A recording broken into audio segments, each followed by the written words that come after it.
All right, so we come now to what Hume has to say about causation itself. So prior to this, in chapters 4 and 5, and I'm going to be focusing on chapter 7 here. In chapters 4 and 5, Hume is talking about causal inferences, right? The things our minds do when we infer that one thing will happen or be true because another thing happened or was true. And he says fundamentally, our causal inferences are all based on habit, custom. But that doesn't yet show anything about the causal relation itself, right? So to make the point here, there's a difference between X causing Y and us believing that X causes Y. What chapters 4 and 5 were about is the basis for our believing that X causes Y, or actually, even better, our believing that if X, then Y, right? But the actual connection could be something that still exists, right? You could have the following position. There are necessary connections between one thing and another. It is the case that if one thing happens, then invariably something else will follow it. It could be the case that that's true, but nonetheless, we're not in a position to know it. Or in other words, it could be that there are these laws of nature, which imply, or rather entail, slight difference in meaning, not important. There are these laws of nature which make it the case that if an object is left unsupported in a gravitational field, it will fall towards the center of that field or whatever, right? Some law of nature. It could be that that's the case, but nonetheless, we're not in a position to know that it's true, or at least we're not in a position to be justified in reasoning that leads to that claim. So something can be true and necessarily true, but still something that we don't know, right? So for example, there is a determinate number of stars in the universe. Right? At this moment, there's a certain number of stars. There's no more stars than that. There's no less stars than that. No, over time, stars form, stars die. But at this moment, right, whenever you're hearing this, whatever moment that is, there is some particular and finite number of stars in the universe. There's no way we're ever going to know what that number is. Right? It's just impossible. Now you might say, well, that's not a necessary truth, right? Sure, there's a certain number of stars, but it's not necessarily true that there's that number of stars. To take another example, there are certain unproven theorems in mathematics, or I shouldn't call them theorems if they're unproven, conjectures. So Goldbach's conjecture, look it up if you want to, that are either true or false. And if they're true, they're necessarily true. Like if they're true, they are true and have to be true because it's just a fact about arithmetic. Or if they're false, they're true and they have to be false because again, it's just a fact about arithmetic, right? But nonetheless, we don't know that. And maybe we can't know it. Maybe it's beyond our ability to know, right? And so it could be that there's this necessary connection. It could be that given X, necessarily Y will follow. But nonetheless, what Hume has to say about causal inferences would still be true, that we don't have any fundamental reason for making these inferences. It all comes back to just habit, and we just have to go with it. What he's going to do in chapter 7 is try to show that no, there's no reason to believe, right, that there might even be this kind of necessary connection. Or rather, what he's going to do is say, it's not only the case that we're not justified in making causal inferences. It's also the case that the ordinary idea we have of the causal relation is confused. All right, so let's talk about the causal relation. So let's say we've got two events, and here, I'll delete this. We've got two events, X and Y. Right? X could be a bowling ball falling on a car from a tall building.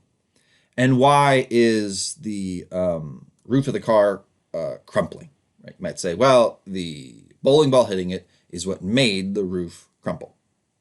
That's an ordinary way to talk about causation. One thing makes another thing happen. Right? So not only do you have the two events, you have the bowling ball, you have the car crumpling, you also have the bowling ball making the car crumple. Right? And this is supposed to be what allows the bowling ball to explain why the car crumpled. It made it happen. Right? So you're wondering, why did the car crumple? You're like, well, the bowling ball made that happen, obviously. Right? What Hume's going to say is there's every reason to believe in bowling balls. There's every reason to believe in car crumplings. There's no reason to believe in this. There's no reason to believe that one thing makes another thing happen. There's no reason to think that one event or fact makes another event or fact inevitable, necessary, anything like that. Right? And that is going to lead to certain claims that are or have been thought in the history of philosophy to be quite disturbing. But let's see his argument first. All right, so let's say you observe somebody take a bowling ball and they drop it from a tall building and it hits a car. Right? And you watch as the bowling ball touches the car, you watch as the car roof goes down. Hume is not going to deny that the bowling ball causes the car's roof to crumple. Right? He's not. He's going to say, though, that the only coherent idea of causation doesn't involve anything about the bowling ball making the car roof crumple or making it necessary that the car roof would crumple, which would be an ordinary way to think about it. Like, once I drop this bowling ball, as long as there's no wind, as long as I don't put some weird spin on the bowling ball. Have you ever seen those videos of people taking balls, like they go up on really tall bridges or mountains, and they drop it, but they put a little spin on it first, and then as time goes on, the ball just like flies off because of the effect of the rotation on its trajectory. Suppose you don't do that with the bowling ball. You drop it, you don't spin it, there's no wind. It's a bowling ball anyway. Wind's gonna have to be pretty tough to make it like go off track. And you drop it straight. You might think, well, once I did that, like it had to be true that that car was going to get squashed. Right? No way around it. It's a straight line down. It's a bowling ball. It's falling at a high rate of speed. Right? Hume's going to say definitely the bowling ball caused the car's roof to crumple, but it didn't make it happen. Why can he say? How can he say that? Well, Hume's going to say there's no coherent idea of one thing making another thing happen. Because remember where all ideas come from, according to Hume. They all come from sense impressions. Right? They can come from your senses, or they can come from your passions. Your passions are not really at play in the bowling ball example, right? It's not like you're feeling a great swell of pity for the car or something like that. So push those to one side. Your sense impressions. All right. So what are your sense impressions always of? Let's say you're in some kind of job that involves dropping bowling balls onto cars.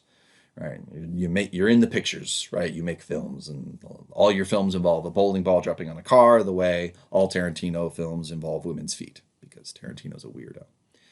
I take that back. If you're into feet, that doesn't make you a weirdo. It is kind of weird to make a bunch of movies that aren't about feet, but then nonetheless you put a feet. Forget about it. If I offended you, I apologize. Tarantino movies are great movies, by the way. With feet. So let's say you're in you're in the line of business, you drop bowling balls on cars, right? And you've seen this happen a bunch of times. What Hume would say is you have had sense impressions, visual impressions, auditory impressions, probably only those two when it comes to a bowling ball hitting a car. I doubt you smell or taste a bowling ball hitting a car, and you probably don't feel it. Maybe you feel like the reverberations because it's a big enough impact, but you see and hear things like the bowling ball moving through air. You see the bowling ball coming into contact with the car roof. You see the roof falling in. You hear the sound of metal on metal. You probably hear the sound of the bowling ball going through the air, like sort of cutting through the air. List all the things you see or hear. At no point, Hume says, are you ever going to see or hear the bowling ball make the roof collapse. You see the roof collapsing. You hear the roof collapsing. You hear the metal bending. You see the bowling ball falling.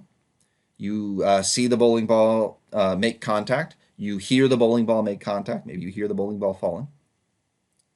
But where's the making, right? Think about it this way. Let's say you took the trajectory of the bowling ball, right? Like you're on the building, right? And you're up here at the top. And you've got the bowling ball, and here's the car. Right? And you drop the bowling ball. Let's say you took a film of it, and you have this really, really precise camera. It takes it's got an ungodly number of frames per second. And then you take all the frames individually. You line them up. Or if you're doing the auditory stuff, you're recording somebody, or you're recording the sounds. And then you break the recording down into like 1/1000th of a second or something like that. And you put them all along. You put them all in a row. In which of those frames, or which of those seconds or milliseconds of recording, is the making? Right? So you've got the two things. You've got the falling bowling ball. You've got the collapsing roof. Those definitely are observed. Where's the making happen? Right? Now you might think, well, it's when the bowling ball touches the damn roof, right? But let's say you've got your picture of the bowling ball touching the roof. You've got the bowling ball. You've got the roof. You've got the fact that there's no space in between them. All that's open to observation. Where's the making? Like, what region of space is the making in? You might say, well, it's at the point where the bowling ball touches the roof. But all that's there is the bowling ball and the roof and nothing else because they're touching. Right? You might be like, well, it's the force. And Hume would say, what's a force? Right? Show me a force. Like, what color is a force? What shape is a force? You might be like, well, forces don't have shapes or colors. They're forces. He was like, you can't see them? You have to admit, no. Like, you can't hear them? No. Can't smell them, can't taste them, can't feel them with your hands, your skin? You have to say, no, no, no. Humans say, okay, so you don't have an impression of them. You don't have a sense impression of force, which means you don't have an idea of force because ideas are all copied from sense impressions. There's no such thing in your mind as the idea of one thing making another happen. You've got words that you strung together that way, right? But those words don't actually refer to any idea. How do you know? Because all ideas come from sense impressions. So it's not that he's going to prove that somehow, he's not going to do a scientific study to prove that somehow there's no such thing as like force, right? Or energy or anything like that. He's just going to say, there's certain words that you say. You say them to yourself, you say them to others, and they don't mean anything.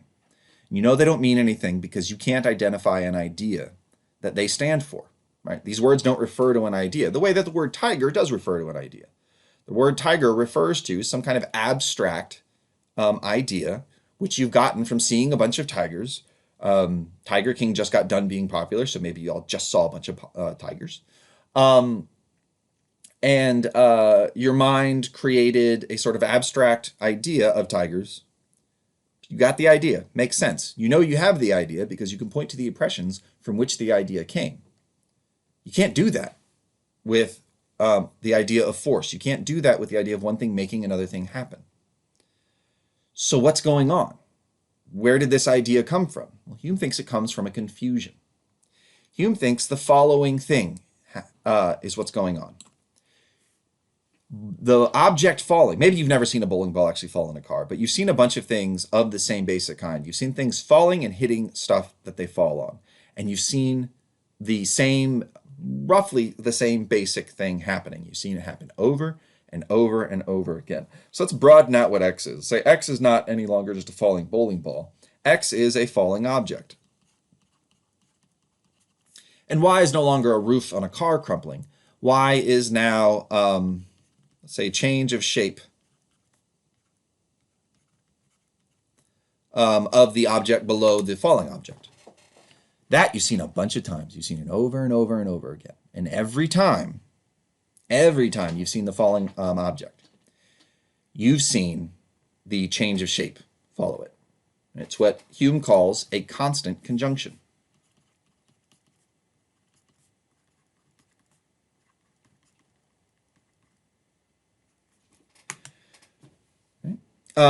And you've always seen the falling object happen before the change of shape. You've never seen it happen where like the car roof collapses and then somebody drops a bowling ball and then the bowling ball just like settles neatly into the place that the roof collapsed into. You've never seen that.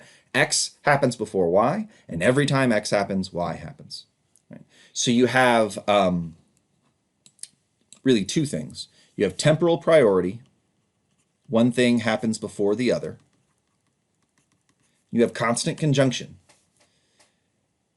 That's all you have, right? In no particular case of one thing falling on another thing and causing its shape to change. Do you see anything about making? Do you see anything about forcing? Do you see anything about one thing making another thing necessary? All you have is seeing these two events, or these two kinds of events, happening one after the other every time. Right? Every time X happens, Y follows. And that's all there is. That's all there is to this idea, right? The only difference between seeing it once, right, the only difference between the two events happening and one event making another thing happen in your head is just the fact that you've seen it a bunch of times, you've gotten used to it, so now you expect it. All right, so what does this mean? What's the point of all this? Well, in order to make clear how weird what Hume is saying is, I want to draw your attention to something you've almost certainly heard before, a phrase. Correlation does not imply causation. Right? Just because one thing tends to go along with another does not mean that one thing causes the other thing.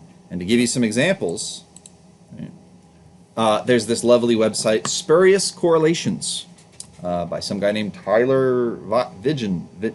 He's got a book. You can check out his book. What he's done is he's found a bunch of things that go together through time. He hasn't updated it, it looks like, in quite a while. Maybe his book is somewhat old. But here we go. U.S. spending on science, space, and technology correlates with suicides by hanging, strangulation, and suffocation. Right?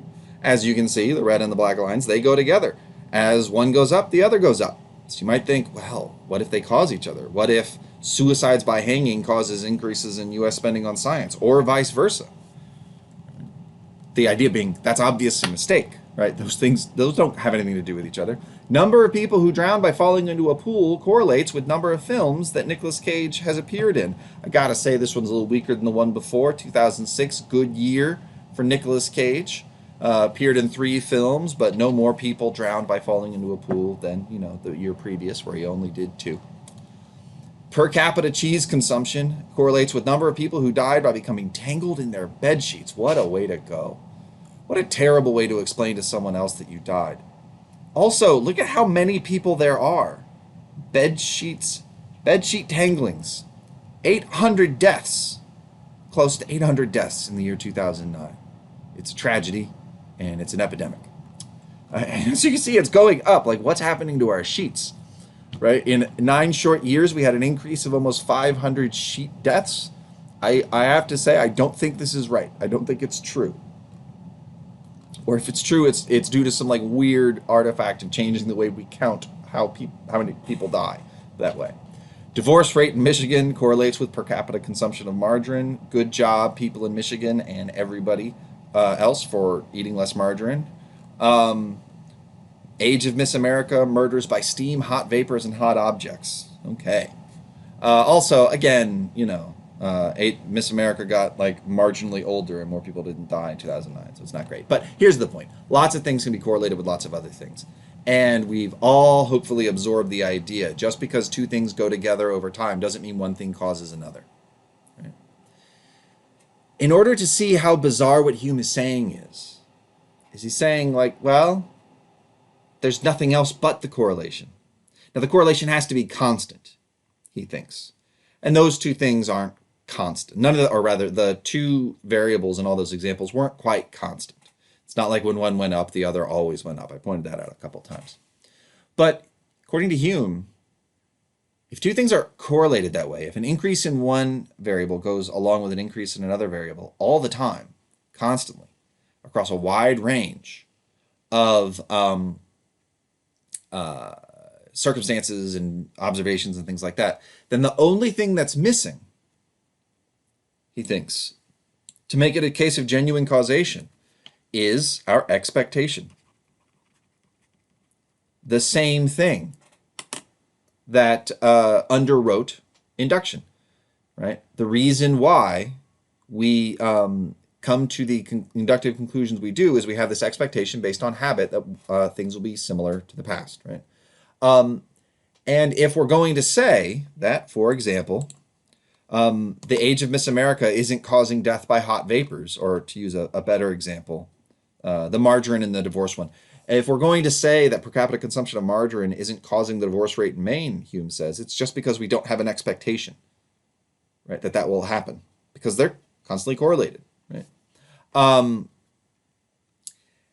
And that just means that the difference between one thing causing another, or not, the difference between there being a causal relation or not, doesn't depend on stuff on the outside world. It's about us, right? We have a certain picture of the world. We have a certain understanding of how the world works, where margarine and divorce don't have anything to do with each other. And so we don't come to have the expectation that one thing will make another thing happen. And that's it, right? What Hume thinks is going on when we're talking about causation is just two things go together all the time. One thing happens before the other, and we expect the second thing after the first thing. That's all there is. There's no forcing or making anything happen. There's no necessary connection between any two distinct events ever, at all. There's just us, patterns we've noticed, and expectations we've developed on the basis of those patterns. Now, this is going to have a huge implication for what he's going to say about free will, something I'm going to cover in a separate video. And really, to a significant extent, the free will stuff is what the whole book is building towards. But I do want to make a point here about what this implies about the world. Right? If there's no necessary connections between distinct events, this is a claim that Hume makes more than once, and it's what everything up through chapter 7 is building towards, is that claim, then that means the only necessary connections are between relations of ideas. Because remember, when you're making claims about distinct events or distinct things, that's a matter of fact. Right? So that means the only necessary truths are the truths that are expressed by relations of ideas. But remember that relations of ideas are analytic claims, right? So you've got analytic and synthetic truths, which Hume calls relations of ideas and matters of fact. What Hume is saying is that there's no such thing as necessary synthetic truths. They're out. There's no such thing as necessary matters of fact. There are necessary analytic truths or necessary relations of ideas, but remember what makes analytic truths true. Those are just facts about language. Those are just facts about how we define words. So what this means is the only necessary truths, the only necessity that there is in the world is created by us. Right? It's invented. It's not something real out in the world that we discover. It's something we create by making up the words that we do, by giving them the meanings that we do. And we can give words any old meanings we want, you might think. It's all just a convention. And so, really, there's no necessity out in the world at all. There's nothing that's necessarily true. Nothing necessarily exists. Nothing necessarily follows from anything else. It's just stuff that happens. It's all chance, right? Nothing makes anything else happen, or at least we have no coherent idea of necessity or of force or of one thing making another thing happen or one thing making another thing true, except for the kind of necessity that goes along with relations of ideas or necessary truth, purely semantic issues. Right? It doesn't ever go beyond things like all birds are animals or all bachelors are male. Things that are true just because of the way we've defined words. There's no necessary truth out there in the world at all. So this is a huge difference than everyone we've read prior to this. Right? It's also a huge challenge to the science of his day. Prior to Hume, everyone thought, here's what science does. It discovers necessary laws. And what Hume says is, well, you can have laws. That's just a law of nature, Hume says. Well, that's just constant conjunction.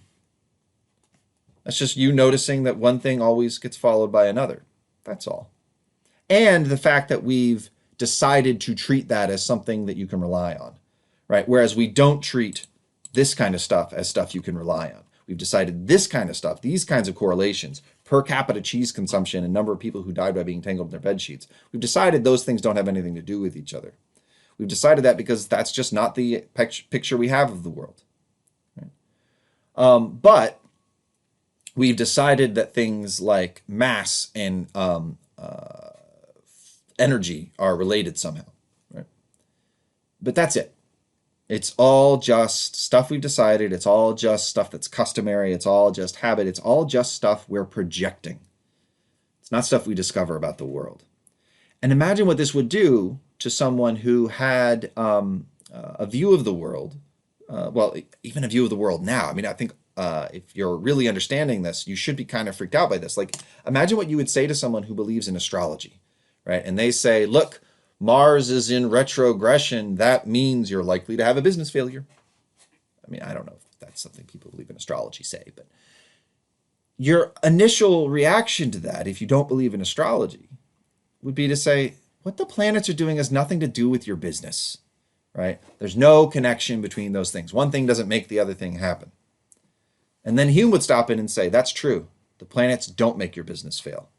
The planets don't also make anything happen. Nothing makes anything happen. There's just correlations. If there's a correlation there, right, between Mars and business failures for people who were born in the year of Jupiter, I don't know anything about astrology, but if there is some correlation there and one of you says there's a causal relationship and one of you doesn't, the only difference is one of you has an expectation on the basis of astrology and the other one doesn't, and that's it. Right? There's not some mystical connection that fails to hold between the planet and the business failure, but that does hold between the object and the falling of the object, or the object being unsupported and the object falling, right? There's nothing more going on in one case than the other. It all comes back to us and what we've decided to believe in, or what we found natural to believe in. Right? And what Hume thinks is we find it very, very natural to think that one thing causes another only when they come into contact with each other, which is why most of us are skeptical about the planet thing. Like, how is the planet affecting your business? Right? It makes sense that when I've got this object, right, and I used to have it supported and then I drop it, right, it makes sense that there'll be a change there, right, because there's been a change in like what was making contact with it. But the planets, no. But that's just what we find natural to believe. It's not anything about the way the real world works. So, Hume has this very skeptical take on things. And since Hume, a lot of philosophy has been about finding ways to show that Hume's wrong. This started almost immediately. The next great philosopher in the sort of philosophical canon is a guy named Immanuel Kant, a German, who's alive at the same time as Hume. He's younger than Hume by, I think, like 40 years. So he's a young man when Hume's already reached maturity. But he reads Hume's books and he decides like, oh my God, Hume has like destroyed the scientific revolution. I need to save it. And he writes all his books, basically trying to prove that Hume is wrong. And most people don't think he succeeded. And people are still up to it, right? But instead of following that thread, instead of following the thread of how you would respond to the problem induction, how you would respond to this like very deflationary view of what causation is, I'm going to instead show you what Hume does with these ideas in relation to the problem of free will.